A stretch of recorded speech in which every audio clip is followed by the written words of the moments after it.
नमस्कार दोस्तों। Supreme court में आज प्लेसेज ऑफ वर्शिप एक्ट की संवैधानिकता को चुनौती देने वाली याचिकाओं पर सुनवाई थी। सुनवाई के दौरान सुप्रीम कोर्ट ने आज अहम आदेश दिए। आदेश ये कि अब निचली अदालतों में नए विवाद, मंदिर, मस्जिद, किसी मस्जिद या दरगाह के नीचे मूर्तियों को लेकर, सर्वे करने को लेकर विवाद, नए विवाद को दाखिल तो किया जाएगा लेकिन उस पर कोई सुनवाई नहीं होगी, रजिस्ट्री नहीं होगी। और इसके अलावा जो पुराने मामले हैं उसमें निचली अदालत कोई आदेश नहीं पारित करेगी, क्योंकि अब यह मामला सुप्रीम कोर्ट में सुनवाई के लिए सुप्रीम कोर्ट के सामने है। एक तरह से आज सुप्रीम कोर्ट का यह निर्देश और साथ में केंद्र सरकार को 4 हफ्ते में जवाब सुप्रीम कोर्ट की तरफ से कहा गया दाखिल करें। इसके अलावा सुप्रीम कोर्ट ने आज जो कुछ कहा है उससे कम से कम एक बात मानी जा सकती है। अब कई महीनों के लिए देश में जो अलग अलग राज्यों में, अलग अलग इलाकों से ऐसी खबरें आ रही है कि कुछ मस्जिदों, दरगाहों को लेकर निचली अदालतों में याचिकाएं दायर की जाएंगी सर्वे को लेकर। और जैसा कि पहले हुआ कि संभल में याचिका दायर हुई, 24 घंटे के भीतर सब कुछ हो गया और उसके बाद बवाल हुआ। वैसे ही दरगाह, जो अजमेर शरीफ दरगाह को लेकर विवाद हुआ, वहां भी याचिका कबूल हो गई और नोटिस भेज दिया गया। अब यह सिलसिला थम जाएगा सुप्रीम कोर्ट के आज के आदेश के बाद।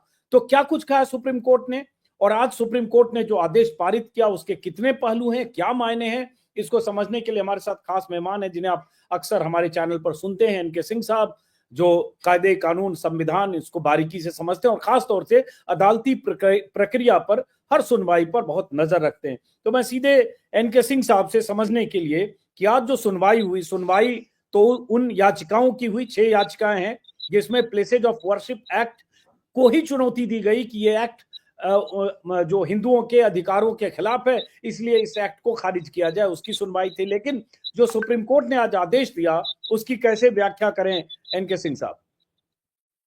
देखिए, जो आदेश है बड़ा स्पष्ट है कि कोर्ट ने कहा कि यह मैटर अब सब जुडिस है, इसलिए कोई भी हमारे से नीचे की अदालत, मतलब हाई कोर्ट या डिस्ट्रिक्ट कोर्ट्स, कोई भी अब इसको फ्रेश केस नहीं लेंगी, क्योंकि हम ऑलरेडी इस कानून की वैधानिकता सुन रहे हैं। तो एक तो मुमानियत हो गई कि कोई भी लोअर कोर्ट जो है, जो सुप्रीम कोर्ट से नीचे की कोर्ट है पूरे देश की, वो कोई भी फ्रेश केस नहीं लेंगी। दूसरा, कोई भी इफेक्टिव ऑर्डर जो अभी तक केस चल रहे हैं, जैसे 18 केसेस हैं जो पूरे देश भर में चल रहे हैं, जो 10 जगहों पे चल रहे हैं। कोर्ट को आज बताया गया कि 10 ऐसे ईदगाह, दरगाह वगैरह वगैरह को लेके हैं, जो 18 केसेस हैं कुल। तो ये जो चल रहे हैं, इन पे भी आप कोई इफेक्टिव आदेश नहीं जारी करेंगे और न कोई करेंगे। तो सर्वे भी बंद हो गया और नया केस कोर्ट को लेने को कहा गया है कि वो नया केस नहीं लेंगे। बाकी ये कहा है कि वादा दाखिल करिए, दाखिल करना आपका अधिकार है, करिए, लेकिन वो रजिस्टर नहीं होंगे, मतलब उस पर डेट नहीं सुनवाई की पड़ेगी। बहुत स्पष्ट बात है। लेकिन इसके साथ गौर से देखेंगे तो कोर्ट ने कहा और जस्टिस विश्वनाथन ने कहा कि the matter is sub judice, we are testing the section 3, the constitutional wires of section 3 and 4, कि हम सेक्शन 3 जो कि मुमानियत करता है कि किसी भी रिलीजियस प्लेस का कैरेक्टर जो है वो नहीं बदला जाएगा, और 4 जो कहता है कि, और वो कब से नहीं बदला, 1947 के 15 अगस्त के पहले जो स्थिति थी वही स्थिति बहाल रहेगी। और इसको लेके कोई भी कोर्ट कोई भी वाद नहीं सुनेगा। ये सेक्शन 2, उसके सब सेक्शन 2 में है।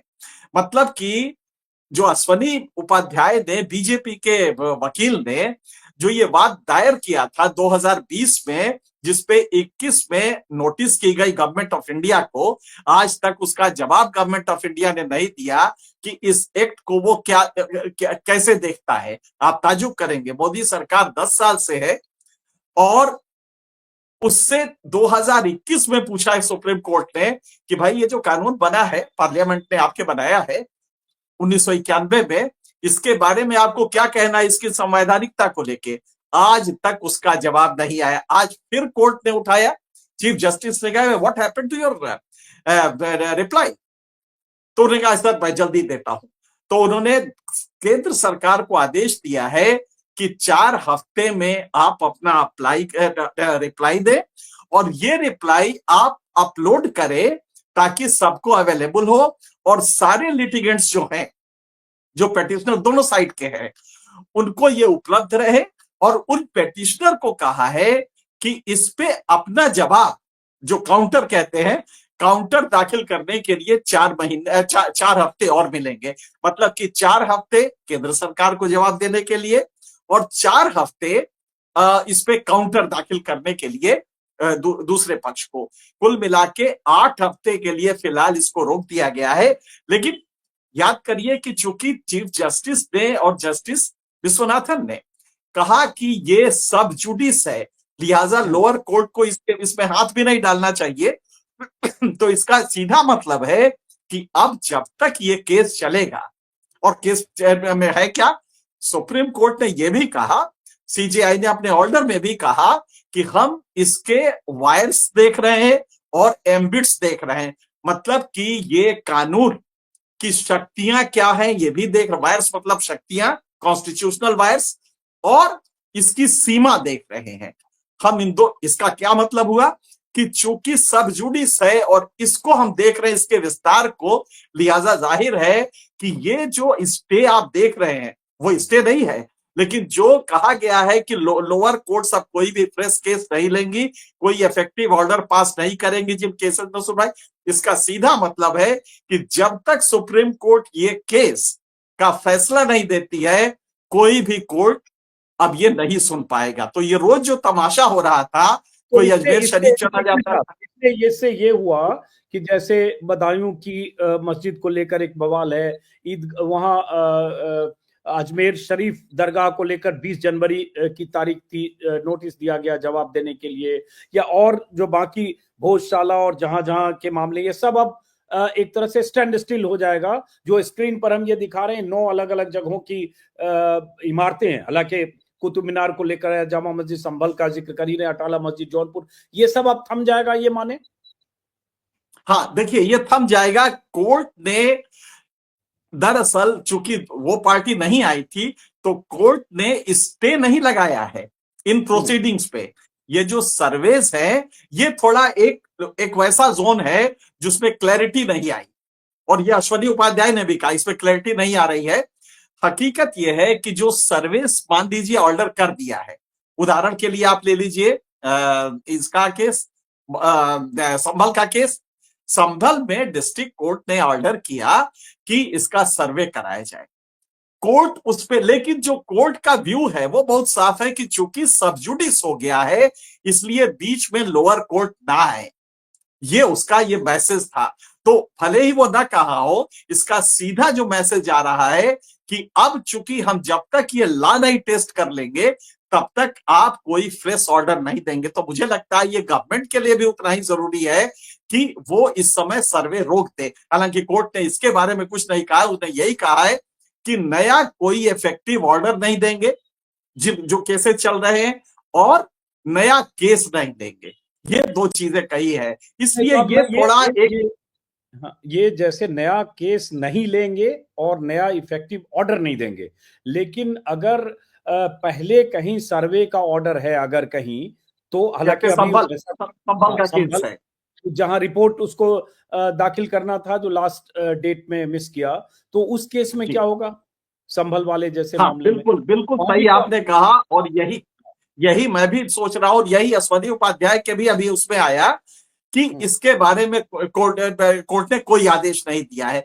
तो ये एक वो जोन है जिसके बारे में मेरे ख्याल से क्लैरिटी नहीं है कोर्ट के आदेश में, और उसने कहीं नहीं कहा है कि स्टे कर रहे हैं हम कोई भी कंट्री में, कोई भी ऐसे केस की वजह से अगर सर्वे हो रहा हो उसको हम रोक रहे हैं। उसका कारण भी है, कोर्ट वो कह भी नहीं सकता था, क्योंकि अगर ये जब तक उन पार्टीज को नहीं सुनोगे आप, तब तक ये आदेश कैसे पारित करेंगे? वो लोग वहां गए हैं, वहां लोअर कोर्ट में, अच्छा लोअर कोर्ट का ऑर्डर क्या है ये भी कोर्ट को नहीं मालूम है, इसलिए बहुत स्पष्ट है कि उसके बारे में कोई ऑर्डर नहीं दे सकता था। लेकिन जो कोर्ट का मंतव्य है, वो दोनों जजेस ने बड़ा स्पष्ट रूप से कहा है कि ये अब मैटर सब जुडिस है, हमारे संज्ञान में, हम इसको देख रहे हैं, इसके कॉन्स्टिट्यूशनल वायर्स को देख रहे हैं, और इसके एम्बिट्स को देख रहे हैं, सीमा को देख रहे हैं कि इस कानून की सीमाएं क्या होगी। इसका सीधा मतलब है कि अब गवर्नमेंट को भी जो तो जिसको कहते हैं कि एक नैतिकता, उसके हिसाब से सर्वे रोक देना चाहिए, क्योंकि जब तक इस पे फैसला नहीं होता कोर्ट के, और लोअर कोर्ट को भी मेरे ख्याल से अपने ऑर्डर को फिर से वो करना पड़ेगा, चेंज करना पड़ेगा कि ये जो सर्वेस हो रहे हैं इनको आप फिलहाल रोक दीजिए इसको, या अगर कर लिया है तो आप सबमिट कर दीजिए, लेकिन उसके आगे जो आदेश है उसमें कोई एक्शन नहीं लेंगे। अब स्क्रीन पर 9 ऐसे मामले हैं जो कोर्ट में पहुंचे हैं। 4 और हैं जो अभी कोर्ट में नहीं पहुंचा, जहां दावेदारी है, चाहे दिल्ली की जामा मस्जिद हो, एमपी के विदिशा का कोई बीजा मंडल है, हैदराबाद की चार मीनार को लेकर भी बवाल कर रहे हैं। जैसे कुतुब मीनार को लेकर 21 में कोर्ट में मामला गया था, याचिका खारिज हो गई, लेकिन दावेदारी है कि वहां कई मंदिर की मूर्तियां और मंदिर के अवशेष हैं। वैसे ही जुम्मा मस्जिद है बेंगलुरु में, वहां भी कोर्ट में दावा किया गया 2022 में कि इसके नीचे हिंदू मंदिर है, और उसके बाद सर्वे कराने की वो मांग है, मामला पेंडिंग है। जामा मस्जिद संभल का जिक्र हम कर ही रहे हैं। अटाला मस्जिद जौनपुर को लेकर भी है, वहां भी कहा जा रहा है कि उसके नीचे मंदिर या मूर्तियां हैं, तोड़कर बनाया गया। उसी तरह भोजशाला धार, वो पुराना विवाद है। शमसी जामा मस्जिद बदायूं, इसको लेकर भी है, 2022 में दावा किया गया, और ये मामला भी विचाराधीन है। शाही ईदगाह मस्जिद, ये सब। तो एक तो ये मामले जो विचाराधीन है, जो सिंह साहब ने कहा कि इसमें अभी एक तरह से आगे की सुनवाई पर रोक लगेगी, ये भी मान लेना, कोई ऑर्डर देने पर रोक लगेगी।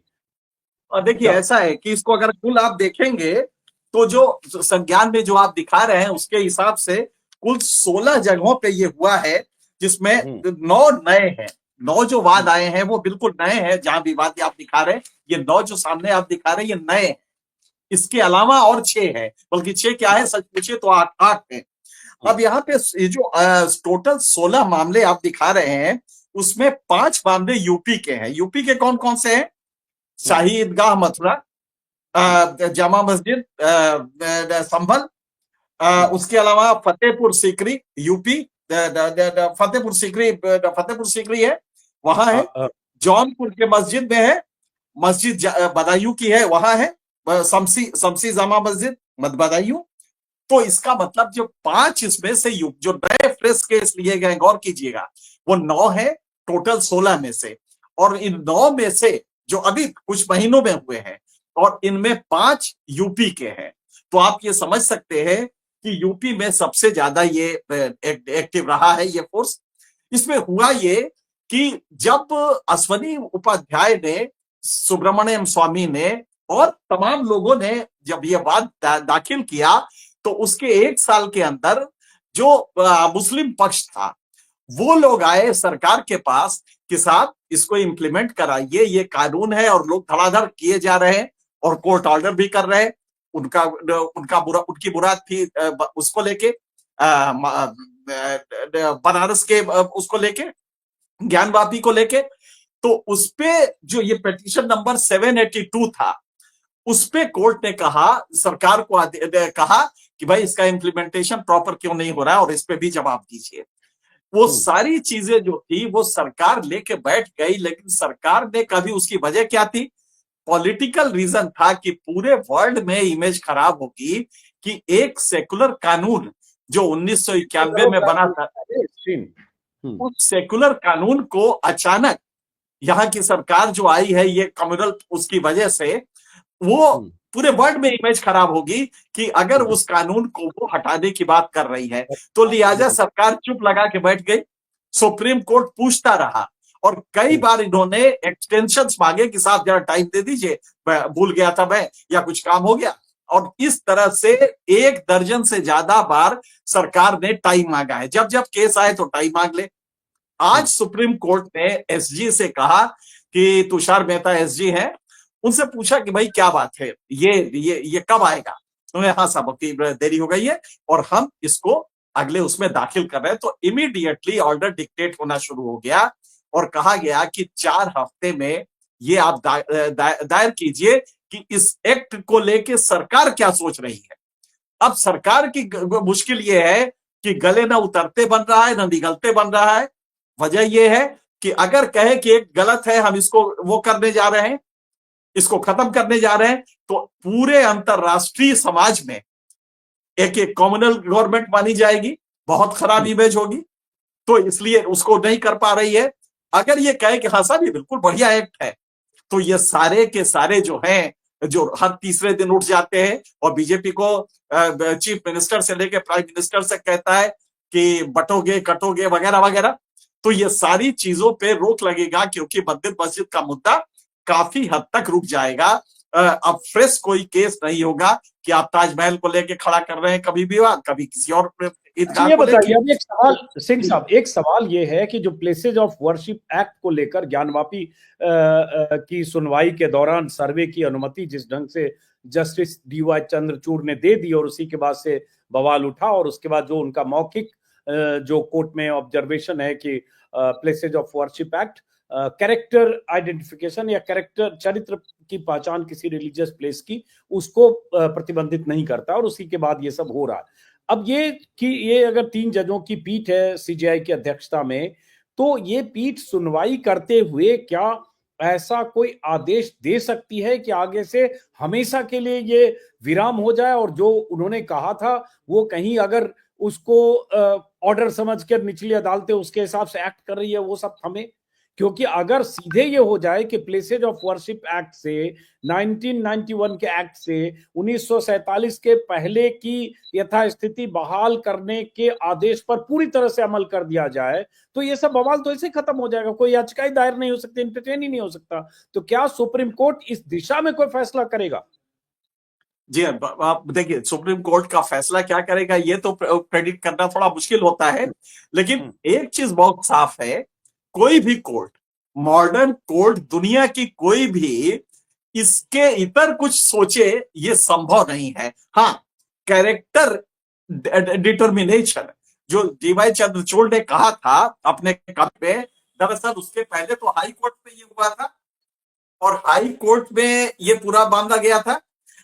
हाई उसके पहले नीचे निचली अदालत से हुआ था कि हाँ साहब हम सिर्फ इसका सर्वे करा रहे हैं।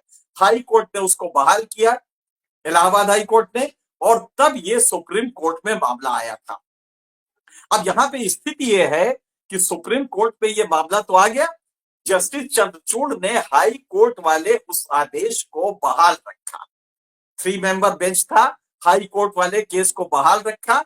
अब उसी में कमेंट करते हुए जस्टिस चंद्रचूड़ ने कहा कि भाई अगर हम सर्वे करा रहे हैं तो इसका कराना उसके कैरेक्टर को चेंज करना नहीं होता, जिसकी ममानियत सेक्शन 3 और 4 में है। ये उन्होंने कमेंट जमा नहीं किया था। मान लीजिए कि हम ये मान लेते हैं, तो आज सुप्रीम कोर्ट को ये देखना होगा कि क्या वाकई ये जो सर्वे हो रहे हैं वो उसके कैरेक्टर को चेंज कर रहे हैं। अब जरा गौर कीजिएगा, अश्वनी उपाध्याय ने जो ये केस किया है इस एक्ट को लेके, उसमें क्या प्रेयर है कि साहब किसी मुस्लिम आक्रांता ने आके हमारे मंदिरों को ध्वस्त करके मस्जिद बना दिया, और ये कानून हमारे उस अधिकार को कि हम अपने मंदिर को पुनर्जीवित कर सके उसको ये बाधित करता है। ये संवैधानिक नहीं है, क्योंकि आर्टिकल 25 में पूजा का हमें अधिकार है, पूरा प्लेन अधिकार है, मौलिक अधिकार है। तो ये उन्होंने कहा है। अब दोनों को अगर आप जोड़िए तो बहुत स्पष्ट है कि अगर हम उस प्लेस डिटरमाइन कर लेते हैं कि हाँ साहब इसके नीचे मंदिर था, तो अगला कदम क्या होगा? अगला कदम होगा कि तो साहब हमारा पूजा के लिए आर्टिकल 25 के तहत मेरी मंदिर वापस कर दी जाए, मस्जिद ढहा दिया जाए, यही तो होगा। इसीलिए ये कानून बना था कि अब 1945 के बाद या 1947 के बाद का कोई भी उसके पहले जो स्थिति थी वही बहाल रहेगी, ये कहा था। अब कोर्ट को ये देखना है कि क्या वो एक ऐसे सेकुलर लॉ को जिससे सारे विवाद जो 400 साल 500 साल पहले के किसी अताताई के हैं, क्या वो विवाद फिर से गड़े मुर्दे की तरह उखाड़ा जाए? क्या देश ऐसे चलेगा? तो कोर्ट की समस्या ये होगी कि अगर वो इसके इतर कोई फैसला देता है तो उसका अपना जो वो होगा इस जजमेंट की क्वालिटी, उस पे शक हो, उस पे क्वेश्चन मार्क लगेगा। लिहाजा उसको ये तो कहना ही पड़ेगा कि एक्ट सही है। हाँ, इसमें ये हो सकता है कि जस्टिस चंद्रचूड़ ने जो कहा था कि साहब हम एक ये कैरेक्टर चेंज नहीं कर रहे, खाली हम झांक झांक के देख रहे हैं, थोड़ा सा कार्बन डेटिंग करेंगे, थोड़ा वो अल्ट्रावायरस रेस से करेंगे, और ये करके साहब सैटेलाइट इमेजिंग करेंगे, और ये करके साहब पता कर लेंगे कि उधर नीचे मंदिर था कि नहीं। कोई भी पूछेगी तो अगला कदम फिर क्या होगा हिंदुओं का? अगर मंदिर था तो वो क्या चुपचाप बैठ जाएगा? इसीलिए कोर्ट के लिए एक बड़ी समस्या है कि वो हो सकता है चंद्रचूड़ की तरह उनको ब्रह्म ज्ञान आया हो, चंद्रचूड़ साहब को जैसे आता है भगवान के पास बैठ के वो करते हैं, उसी तरह चंद्रचूड़ साहब ने इसमें भी कह दिया कि साहब हम we are not altering, simple determination is not altering of the structure. ये उन्होंने कहा था कि हम उसको सुनिश्चित कर रहे हैं कि मंदिर मस्जिद के नीचे मस्जिद था, मस्जिद के नीचे मंदिर था कि नहीं, लेकिन हम इसको अल्टर नहीं कर रहे हैं। शब्दों का खेल है इसमें, लेकिन उसका अंततोगत्वा निष्कर्ष तो यही निकलेगा कि हिंदुओं में नाराजगी होगी, वो फिर कोर्ट में जाएंगे और फंडामेंटल राइट के आर्टिकल और उसके 25 के अंदर तो पूरे प्रैक्टिस चुनाव प्रोफेस में एंड प्रोपोगेट बीजेपी रिलीजन जो बीजेपी आर्टिकल 25 बीजेपी में है, उसी को सही फिर से बात। इन्वोक करेंगे, कहेंगे साहब हमारा मंदिर हमको वापस कर दिया जाए। एक बाबर आया था, उसने नालायक ने कर दिया, और यही तो पॉलिटिकल कहेंगे इशू ना। बीजेपी इसलिए रहेगी ना। कोर्ट को ये बहुत गहराई से सोचना पड़ेगा कि ये वो मकाम है जहां आप चाहे तो हिंदू मुसलमान के तनाव को बढ़ा सकते हैं, और अगर नहीं तो आप एक सेकुलर परसेप्शन लेके इस एक्ट को बहाल कर सकते हैं, इसकी तारीफ कर सकते हैं, जो तारीफ अयोध्या जजमेंट में पांच जजेस ने भूरी भूरी प्रशंसा के साथ इस एक्ट को कहा था कि साहब क्या क्या एक्ट है, क्या कॉन्स्टिट्यूशनल प्रोटेक्शन दे रहा है, और साहब ये गजब का ये एक्ट है कॉन्स्टिट्यूशन वैल्यूज को बहाल करने के लिए। अगर 5 जजेस ने उसमें, ठीक है वो जजमेंट का पार्ट नहीं था, वो ये सही है कि ऑडिटर था, ये केस उनके पास नहीं था, केस तो था अयोध्या का, लेकिन अगर ऑडिटर में भी 5 लोगों ने एक संदर्भ के तहत ही कहा है कि साहब कॉन्स्टिट्यूशनल वैल्यूज को प्रोटेक्ट करने वाला कानून है, तो क्या आज जस्टिस संजीव खन्ना अपना ये जजमेंट इससे अलग कोई जजमेंट दे के आप इतिहास में कैसे जाएंगे मुझे तो नहीं मालूम, लेकिन क्या इससे इतर कोई जजमेंट दे सकते हैं, ये सोचने वाली बात है। चलिए अब देखते हैं, सुप्रीम कोर्ट से ही आखिरी उम्मीद है, और जाहिर है सबसे बड़ी अदालत भी है। सुप्रीम कोर्ट ने ही प्लेसेज ऑफ वर्शिप एक्ट को मजबूती प्रदान की, सुप्रीम कोर्ट ने ही उसमें एक चीफ जस्टिस के उस मौखिक बयान के बाद, ऑब्जर्वेशन के बाद दरवाजा खोल दिया। सुप्रीम कोर्ट से ही अब आखिरी उम्मीद है, जहां प्लेसेज ऑफ वर्शिप एक्ट की संवैधानिकता को ही चुनौती दी गई है। फिलहाल मान लें कुछ महीनों के लिए जब तक ये सुनवाई होगी, ऐसे सर्वे, ऐसे अदालती प्रक्रिया, ऐसी प्रक्रिया, उस पर रोक लगेगी। लेकिन फाइनल वर्डिक्ट बहुत इंपॉर्टेंट होगा कि supreme court places of worship act को, उसकी मजबूती को बहाल करने की दिशा में क्या फैसला करता है। क्योंकि ये भी सच है कि ये जगह जगह ये बवाल करने वाले तत्व, हिंदुत्ववादी तत्व, ऐसी ताकतें ये जानबूझकर चाहेगी कि हर राज्य में बवाल होता रहे, और इसका फायदा जाहिर है बीजेपी उठाती है। और बीजेपी नेताओं के बयान उसके पक्ष में आने भी लगे थे, संभल से लेकर और अजमेर शरीफ दरगाह तक। लेकिन अब जैसा कि मैंने कहा, आखिरी उम्मीद सुप्रीम कोर्ट से है। देखते हैं सुप्रीम कोर्ट का क्या रुख होता है, अगली तारीख, अगली सुनवाई पर क्या होता है। फिलहाल इस बातचीत को यहीं विराम देते हैं, फिर मुलाकात होगी सिंह साहब। और जब तक अदालत में ये जब जब सुनवाई की तारीखें पड़ेगी, हम लोग इस पर बातचीत करते रहेंगे। फिलहाल नमस्कार।